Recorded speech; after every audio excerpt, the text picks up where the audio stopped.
Bom ou não? Contas, contas e nada de lucro. Isso é a coisa que mais joga caipira no mato. Faz o caboclo pegar a teuxinha, rapar e nunca mais olhar para trás. Porque uma coisa é você plantar e colher, outra coisa bem diferente é você fazer isso dar dinheiro. Hoje eu trouxe um tema muito especial, sabe aquelas dúvidas de como gerenciar melhor a propriedade, como administrar os custos, como formar preços? Hoje nós vamos trazer esse assunto aqui, que é a base para quem quer viver da roça. E eu chamei alguém que realmente entende do assunto. E olha só que legal, ele se voluntariou aí nos comentários. E é isso que eu mais amo, gente, a comunidade que a gente está construindo. Então pega seu café, senta aí, que hoje você vai aprender com quem vive isso na prática há quase 30 anos. E antes de começar, deixa eu apresentar o nosso convidado especial. O nome dele é Silas Saraiva, lá de Goianá, Minas Gerais. E olha o currículo desse cara, 17 anos como produtor rural registrado e 28 anos morando na roça. Cara que nasceu na cidade e hoje vive no meio rural. Mas não é só prática não, ele é formado em administração pública e pós-graduado em logística empresarial. Hoje ele presta consultorias e ministra cursos na área de gestão empresarial para pequenos negócios. E sabe o que ele produz? Geleia de pimenta e legumes em conservas, os picles, né? Quem já experimentou? Conta aí para nós nos comentários. Pessoal, é rapidão, para quem está construindo ou reformando a propriedade, a RA Locação de Equipamentos aluga geradores, andaimes e ferramentas profissionais. Ao invés de comprar, você pode alugar pelo tempo que precisar. A RA está lá em Goianá e atende toda a região. É só dar um alô ou mandar um WhatsApp no número que está aí na sua tela, que a RA resolve. E agora vamos para o nosso bate-papo com o Silas. Silas, a primeira pergunta que eu tenho que te fazer vai para aquelas pessoas que estão pensando em começar do zero. Já não aguentam mais a cidade, estão procurando um terreno e é nessa fase que o planejamento tem que começar, concorda? Na sua visão, o que é mais importante a pessoa avaliar nesse momento inicial? Da aquisição, dos recursos do local? Qual que é a importância desse planejamento? Oi, Ricardo. É um prazer, uma satisfação imensa participar do seu canal. Seu canal é uma dádiva de Deus porque ele é de fácil entendimento e o objetivo é ajudar quem está na roça, quem quer ir para a roça, né? Mas vamos lá. Planejar. Planejar não é você acertar. Planejar é você errar menos, economizando mais dinheiro e mais tempo, né? E tem algumas dicas que quando você quiser adquirir um imóvel rural, que eu enumero. A primeira é o seguinte: você tem que procurar um terreno que tenha água, de preferência uma nascente própria.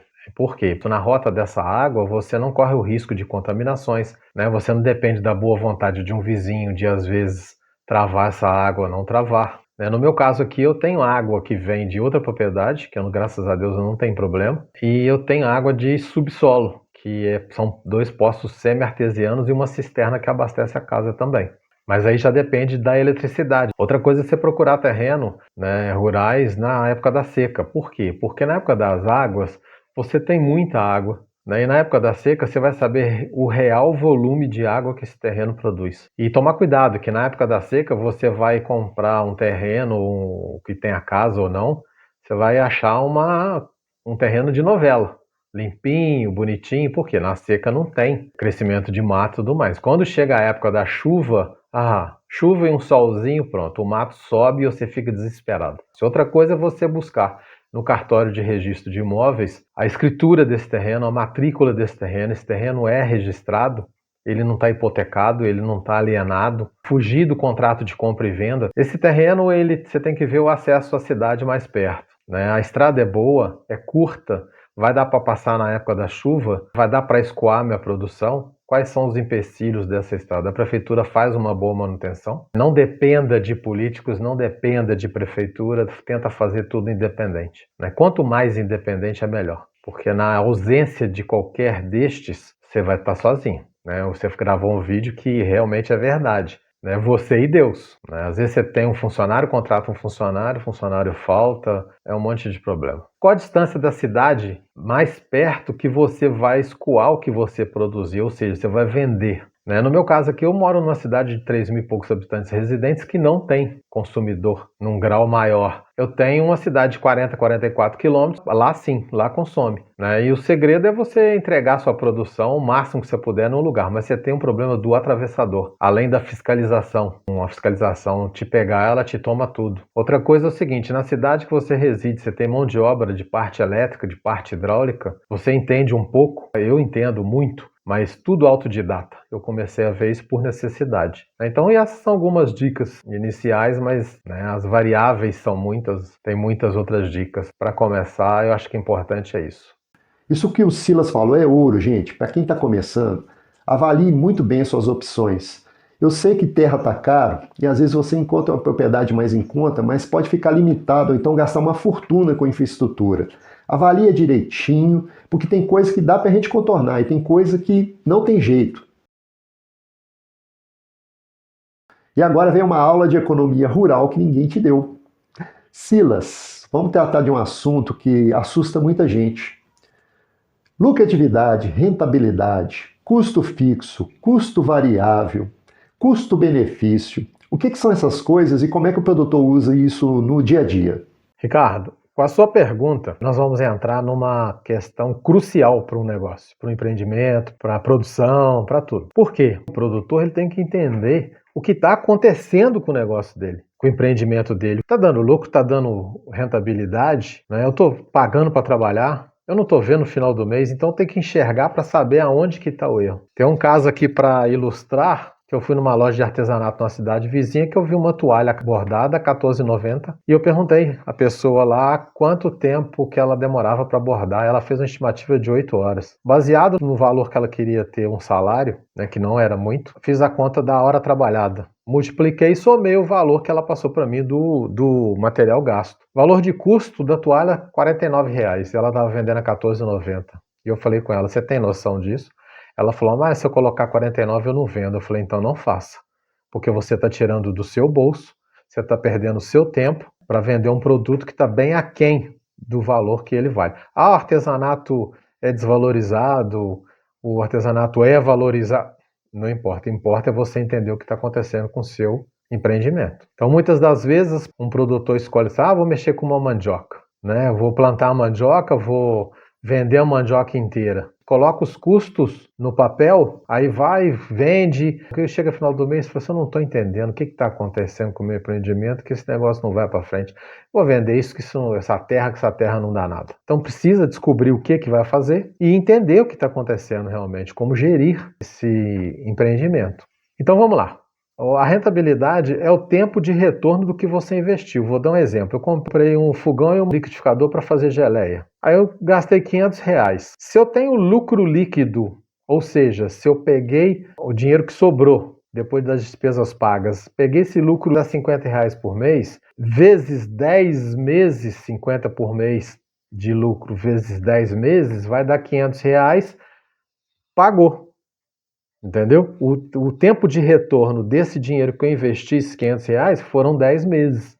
Então, a rentabilidade para calcular isso. A lucratividade tem a ver o seguinte, você pagou as suas despesas, todas as despesas, pagou? Sobrou? Então, isso aí é o seu lucro líquido. Mas só que esse lucro não é lucro em si, é um lucro parcial. Vamos dizer um lucro temporário, que eu vou te explicar por quê. Tem umas contas que você faz, que a gente vai colocar aí, que você descobre em percentual a lucratividade e a rentabilidade, né? Então, rentabilidade tem a ver com o tempo de retorno do seu investimento. Lucratividade tem a ver com o percentual que você está sobrando em cima do que você gastou de despesa. Interessante isso que você disse, Silas, porque a gente vê muita gente vendendo um produto ou prestando um serviço muito barato e a gente sabe que não pode custar só aquilo, né? Isso é falta de conhecimento de custos, né? Explica para a nossa turma qual que é a diferença entre custo fixo e custo variável. Então, Ricardo, continuando a responder sua pergunta, muito pertinente, a gente vai entrar numa questão crucial, também crucial para a gestão do negócio. O que é? O custo fixo, né? O que é custo fixo? Custo fixo é aquela despesa que você tem vendendo ou não vendendo seus produtos ou serviços, produzindo ou não produzindo. Vou dar um exemplo né? Você tem uma conta de telefone, você vendeu ou não vendeu, você vai ter que pagar. Você tem uma conta de luz, se vendeu ou não vendeu, produziu ou não produziu, você vai ter que pagar. A mão de obra de um funcionário, né? O seu prolabore, ou seja, o seu salário próprio que você estipulou, você vai ter que pagar. Então, custo fixo é isso. É o que você tem que pagar, vendendo ou não vendendo, produzindo ou não produzindo. O que é um custo variável? Custo variável é aquele custo que vai aumentar se você produzir mais, vai diminuir se você produzir menos.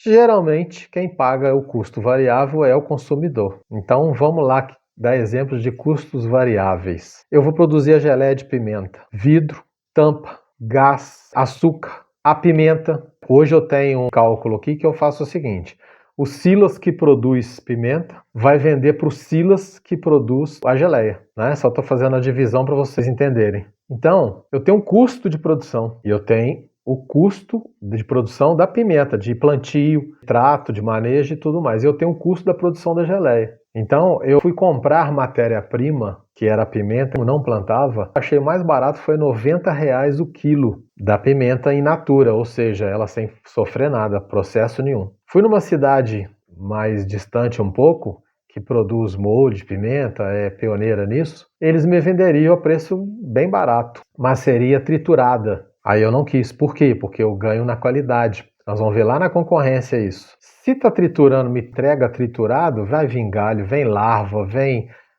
sujeira, pode vir terra, eu não tenho como separar isso. E a hora que eu vender isso, alguém mastigar, comer uma geleia, comer um pedaço de pedra, qualquer coisa, eu não estou falando que aconteceria, mas é possível, né, de acontecer. Então eu falei, como é que eu vou produzir sem matéria-prima?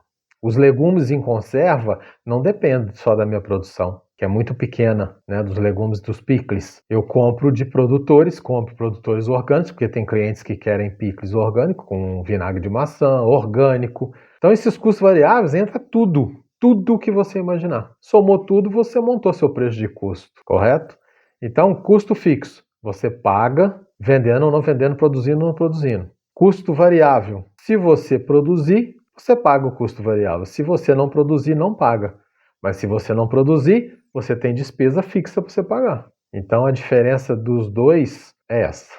Ô Silas, para a gente fechar essa parte de conceitos que a gente já viu que causa confusão e as pessoas acabam se perdendo, vamos falar um pouquinho então de custo-benefício e margem de lucro?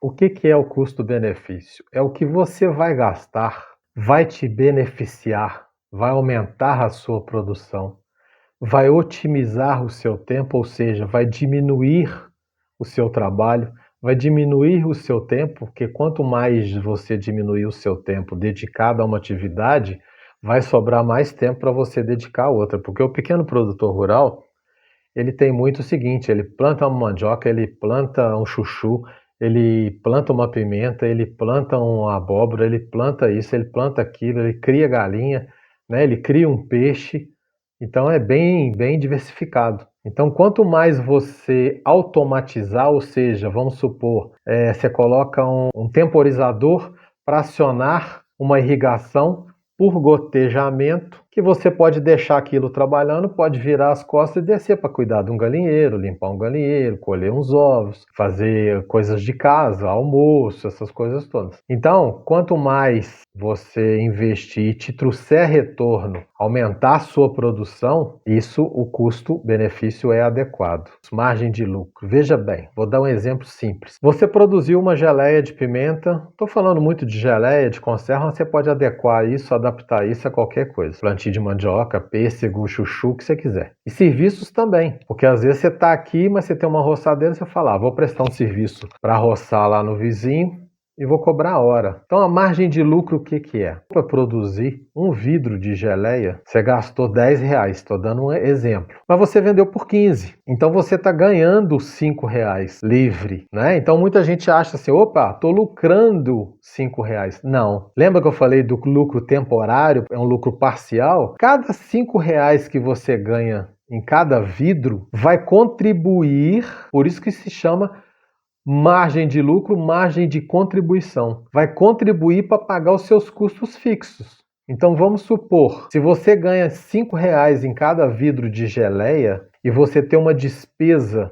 um custo fixo de R$ 1.000, quantos vidros você vai ter que produzir e vender? 200 vidros para cada R$ 5 em cada vidro, pagar os R$ 1.000 de custo fixo. Quando você vender os 200 vidros, ganhando R$ 5 em cada um, aí você ficou 0 a 0. O que acontece?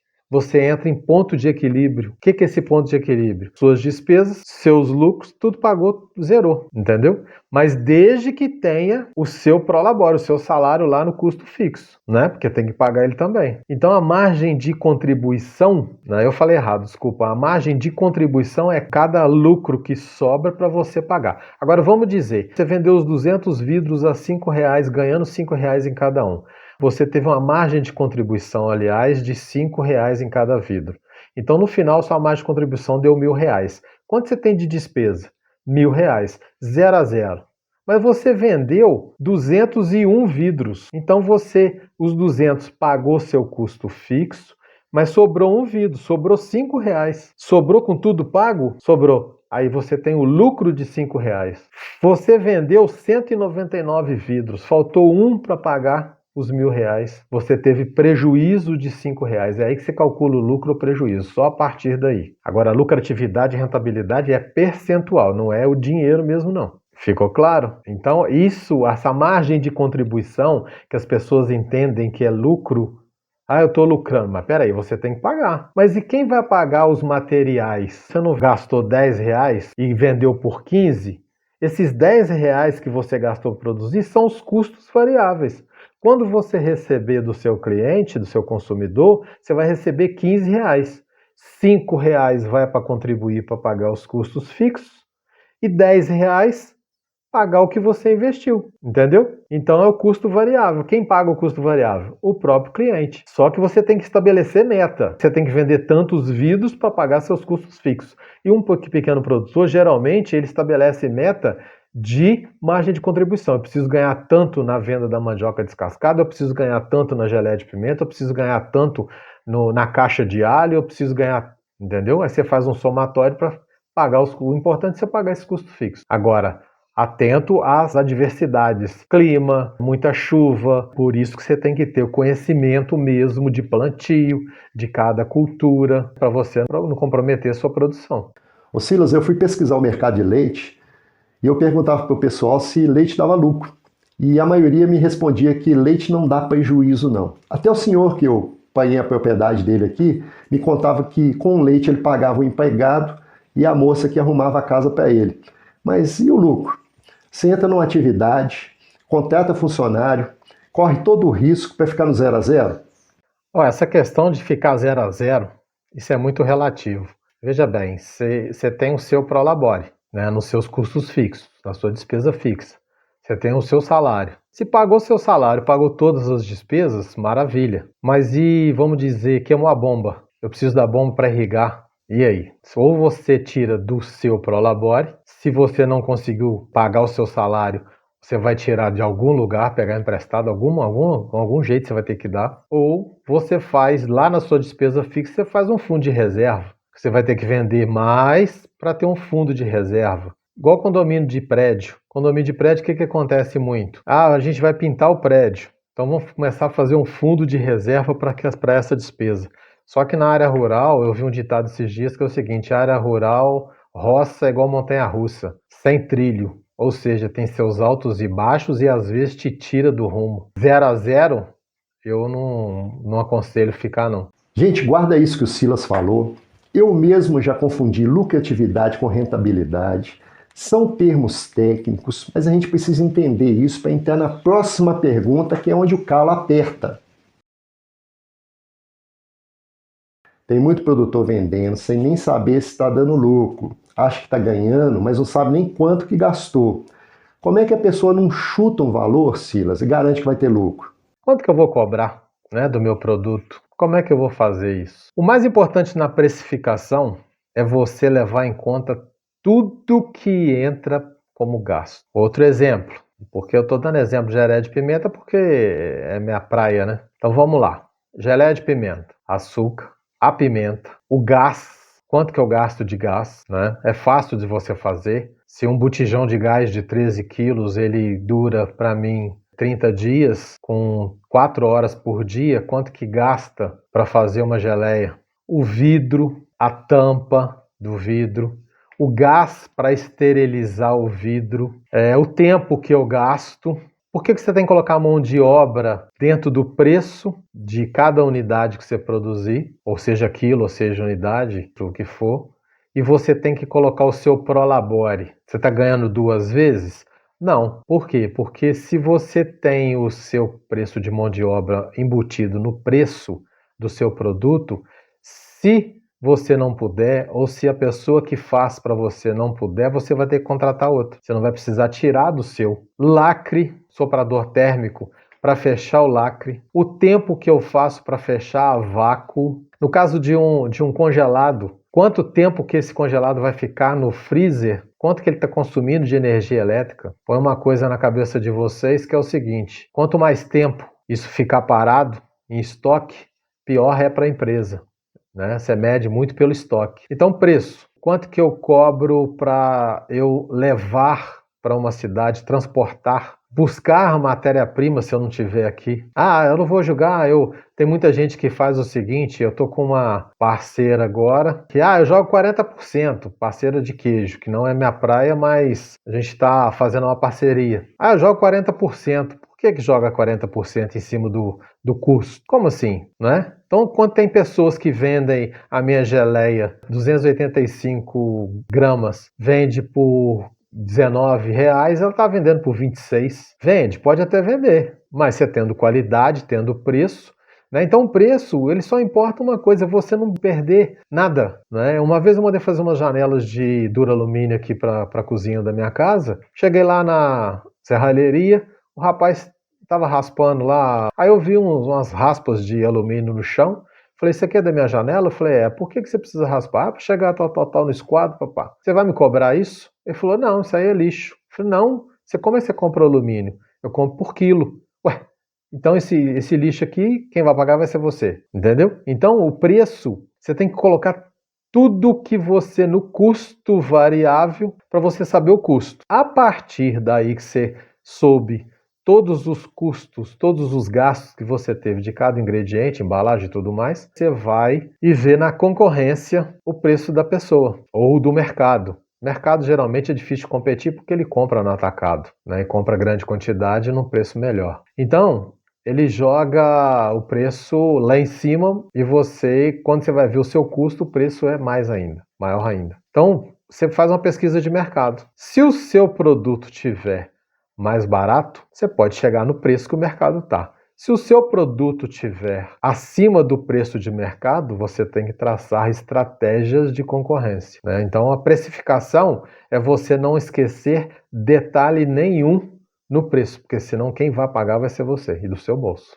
Agora me diz uma coisa, seu vizinho começou a vender o mesmo produto que você. Dá para continuar crescendo mesmo com a concorrência por perto? Como é que você vai lidar com isso? Qual que é a sua estratégia? Ricardo, a concorrência é um problema seríssimo. Por quê? Porque nem sempre a concorrência faz o cálculo do preço de custo igual tem que ser feito, né? Então ele acha que o preço de determinado produto que você também produz é X. Ele joga lá 40%, 30% e pronto. E o preço fica aquém, abaixo do seu preço, né? E você fica pensando, meu Deus, como pode vender barato e ganhar? Mas você pode ter certeza absoluta que ele não está ganhando. Pode ter certeza, né? Vou dar um fato que aconteceu. Tinha uma locadora de DVDs na nossa cidade aqui perto, me chamou para dar uma consultoria porque o preço dela era X e o preço do que montou uma locadora colado parede com parede era 30% a menos do que o dela. E eu perguntei a ela, você tem capital de giro? Ou seja, você tem dinheiro para você manter o seu negócio durante 4 meses, 6 meses, só pagando as contas e tirando o seu salário? Ele falou, tenho. Então joga o preço abaixo do dela, vamos fazer uma conta aqui. Jogamos o preço abaixo. Em 4 meses ela fechou, o concorrente fechou, porque não aguenta. Aí ele conseguiu voltar ao preço normal. Então concorrência é o seguinte, você produz, você tem um produto, né? O outro entrega mais barato. Como é que você vai vencer isso? Muitas das vezes Você vai vencer com qualidade, mas existe um ditado que fala o seguinte: não adianta um anel de brilhante dentro da gaveta. Você tem que tirar ele para mostrar o brilho dele, o valor dele. Então não adianta você ter um produto e você não divulgar e divulgar as características dele. O melhor vendedor do mundo é aquele que conhece detalhadamente seus produtos. Então ele sabe como é que ele vai oferecer. Vou dar um exemplo. No meu caso da geleia de pimenta, quais os benefícios da pimenta? Vitamina C, anticoagulante, tem um monte de benefícios. O alho em conserva, regulação da pressão arterial, aumenta o sistema imunológico. É um produto inédito, é um produto que quase não vende? Foi daí que eu parti. Parti para isso. Falei assim, tem que fazer coisas diferentes de forma diferente. Mas eu preciso mostrar para o consumidor que ele está comprando uma coisa de qualidade, né? Eu preciso mostrar para ele que ele está pagando um pouco mais, mas ele vai fidelizar o cliente dele não vai largar ele por causa disso. E a produção, a qualidade é uma coisa, você sobe vários degraus e para você tomar um tombo e seu negócio cair também, você não pode deixar nada a desejar. Né? Pode acontecer, você tem que usar luva na produção, você tem que usar um boné, você tem que usar uma máscara, né? Pode cair um cabelo, isso te atrapalha. Então, se você mostrar e provar para o consumidor que o seu produto é de qualidade, você tem grande chance de vencer a concorrência. Né? A gente vê muita coisa, muita economia boba, muita economia que traz prejuízo. Né? Então, você só vence a concorrência com um preço adequado, você só vence mostrando que o seu produto vale a pena. Agora, Silas, a pergunta que todo mundo quer ouvir. Conta pra gente uma experiência que deu certo na sua vida como produtor e outra que deu errado, porque a gente aprende com os erros também, né? Ô Ricardo, resolvi trazer a imagem para cá, né? Porque você perguntou para mim algum fato positivo e negativo, né? Alguma experiência, né? Então eu resolvi mostrar em campo um fato negativo e relatar um outro. Né? Essa área aqui, ó, é uma área que eu vou fazer agrofloresta. Já bati o nível, né, do terreno direitinho e eu vou fazer o sistema agroflorestal para o meu plantio. E essa parte de baixo aqui, né, e a parte de cima, né, que tem esse capim aqui roxo, capim gordura, essa área toda, ela é plantada as pimentas, são plantadas pimentas, né? Então, qual que é o meu fato, uma experiência negativa que eu tive? Uma experiência negativa é que eu plantei 300 pés de pimenta para começar, né? Oriento que todos comecem com pouco, para ir pegando experiência. E eu plantei os pés de pimenta. Aí produziu, eu colhi muita pimenta, né? E eu deixei, não arranquei os pés de pimenta. Essa braquiária cresceu, fechou os pés de pimenta e tranquilo. Aí quando eu cheguei lá em casa, eu tinha bacia de pimenta no quarto, na copa, na cozinha, lotado de pimenta. Então um grande erro foi produzir muito sem calcular a capacidade que eu tinha de produção, né? E aqui aconteceu um fato desagradável, que foi o seguinte: no ano seguinte eu fui roçar para plantar as pimentas e eu vi que os pés de pimenta tinham permanecido. Ao invés de eu arrancar e colocar pés novos, o que eu fiz? Eu aproveitei esses pés de pimenta, né? E começou a produzir pimenta, e por causa do espaçamento entre elas e a braquiária que tampou, deu muita umidade e as pimentas deu antracnose, que é uma doença que dá que não tem cura. Apodrece os frutos, né? Apodrece a pimenta. E com essa antracnose, o que aconteceu de pior? Eu tive que arrancar os 300 pés, queimar os 300 pés e esperar 2 anos de vazio sanitário para que não houvesse mais esse fungo, essa bactéria, esse vírus, né, que não prejudicasse os novos plantios. Então eu perdi 2 anos de produção de pimenta por causa disso. Né? E a questão lá da produção é que eu juntei muita pimenta, bastante matéria-prima, e eu não consegui produzir tudo e perdi muito, né? Perdi muito tempo. Hoje não, hoje é tudo calculado, tudo certinho. Outra experiência negativa também que eu tive foi no processo de fechar a vácuo os vidros de picles, né? Que eu tinha visto como era, ignorei, como estava quente, eu fechei simplesmente, achei que dava certo.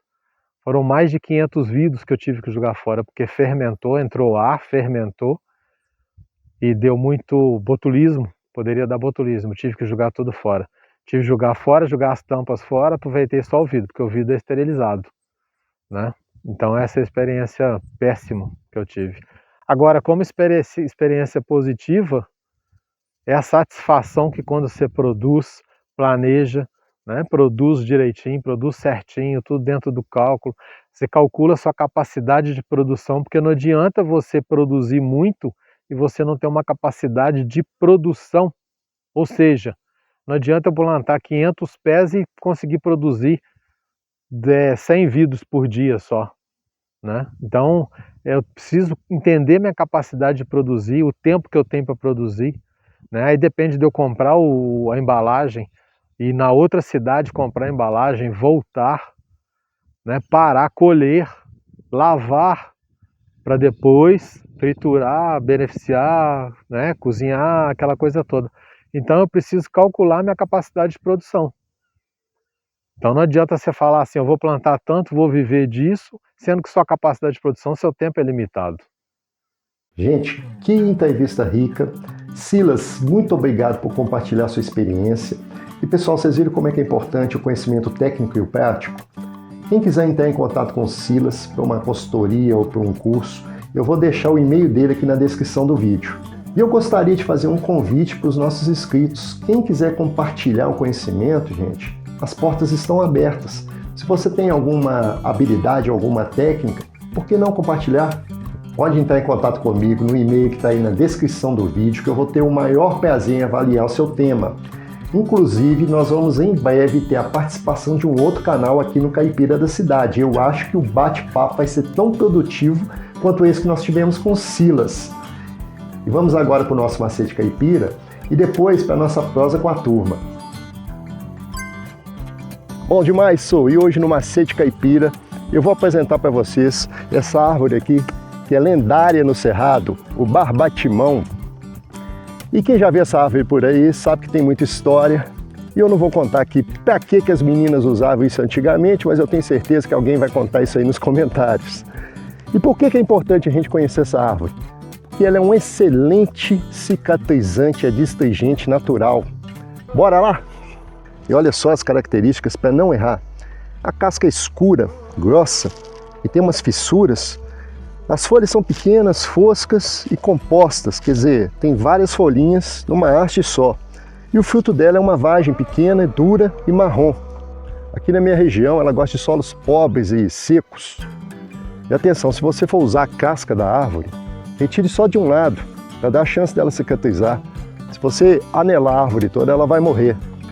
Infelizmente, o pólen do barbatimão é tóxico para as abelhas. Essa árvore, ela está morrendo. Ela está sendo atacada por uma praga, tá vendo? Inclusive ela está ocada. Tem uma abelha borá aqui, ó, no tronco dela. É uma abelhinha bem brava. Não pica, mas ela mordisca a gente. E os galhos dela estão secando. Muito galho no chão. Essa aqui não dura muito tempo, não. Mas hoje, a ciência estuda os compostos dessa árvore, mas os usos tradicionais você pode conferir na nossa aba Comunidade, onde eu deixei material técnico para quem quiser se aprofundar. E aí, gostou da dica? Deixa seu like que no próximo vídeo tem mais e vamos agora para a nossa prosa com a turma. E começamos mais uma prosa com a turma, respondendo e reagindo aos comentários do meu último vídeo, Troquei na Mão, onde eu conto como que eu fiz para adquirir essa propriedade. Mas antes de começar eu quero mandar um abraço para os nossos seguidores, o Melo lá de Portugal, o Pedro que pede para mandar um salve para os gaúchos, um abraço aí para os nossos irmãos do Sul, e o Edson do Carmo lá de Curitiba. E vamos começar com o Paulo Drummond. Compramos nossa rocinha de 4 hectares. Ainda temos umas missões para cumprir aqui em Ouro Preto, mas os rumos já estão traçados. A rocinha está no início, mas decidimos fazer tudo a seu tempo. E com cuidado para não passar o carro na frente dos bois. Parabéns pelos vídeos. Um abraço, Paulo. Paulo, gente, que também tem um canal aqui no YouTube, criador de filas, e comprou esse terreno lá em Entre Rios de Minas. Olha só, Paulo, meu último emprego em Belo Horizonte foi como representante comercial do Laticínios Entre Rios. E foi uma experiência bem bacana, eu gostei bastante aí da região. Sucesso para você aí na nova empreitada e um abraço para o pessoal de Entre Rios de Minas. O Marco escreveu o seguinte: depois de 39 anos na cidade, comprei uma propriedade no sul de Minas. Estou construindo a minha casa, onde morarei com meu filho Arthur. Olha só. A transição foi fácil para mim, pois fui criado na roça. Quem quer e tem propósito, consegue. Parabéns pelos vídeos e gosto muito das suas dicas. Bom ou não? Bom e bonito. Marco, você resumiu tudo. Quem quer e tem propósito, consegue. Pode parecer difícil, pode parecer até impossível, mas se você focar no seu objetivo e trabalhar em cima daquilo, a coisa vai, né? Às vezes a gente tem que ajustar as expectativas, mas faz parte. Sucesso aí na sua nova propriedade e um abraço para o seu Arthur. A Nina escreveu o seguinte: fiz isso, mas na minha região está tudo tão caro que um apartamento e um lote urbano de 600 metros, mais um din-din na mão ainda, deu para trocar somente por 2,5 hectares. Ô sofrência! Mas estamos felizes e não vemos a hora de poder construir lá e ir para a roça. Agora construir aqui são zelas. KKK. Ô Nina, um abraço. Nina, o preço da terra está fora de controle, né? Aliás, o preço de tudo está fora do controle. E parece que você está na região de café e a coisa por aí está pior ainda, né? Por causa do preço do café. Está difícil da gente poder prever o que vai acontecer. Tem uma pressão compradora aí por causa dessas incertezas na geopolítica. Vamos ver o que isso vai dar, né? Que você em breve aí possa realizar o plano de morar na roça. Sucesso para vocês e que tudo dê certo. Um abraço. A Alessandra Costa escreveu o seguinte: 8 cães, gostei. Gostei também da dica da alimentação deles. Poderia fazer um vídeo depois mostrando e dizendo como faz para eles conviverem, pois tem um casal e não coloquei outros porque me disseram que brigariam entre si. Seu canal é muito bom. Muita gente gostou da dica aí da ração e o resultado é muito bom mesmo. E eu vi que tem muita gente que gosta da raça fila. E para mim, para a roça, é a melhor raça que tem. Me desculpe os donos de outras raças, ou como dizem hoje os tutores, né?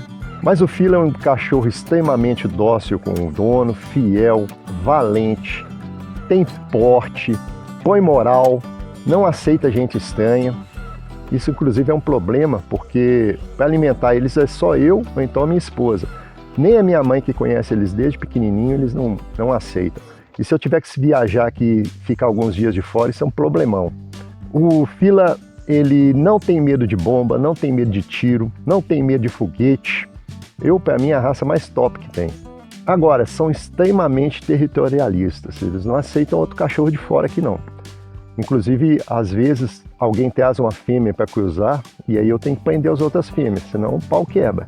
Aqui eles até aceitam filhotes de outros lugares, mas mesmo assim eles têm que passar pelo batismo para poder aprender ali quem é que manda no pedaço. Gente, a prova está muito boa, tem muito comentário que merecia estar aqui, mas o nosso tempo está esgotado e eu convido vocês a entrarem lá na nossa aba Comunidade, onde a conversa pode rolar mais solta.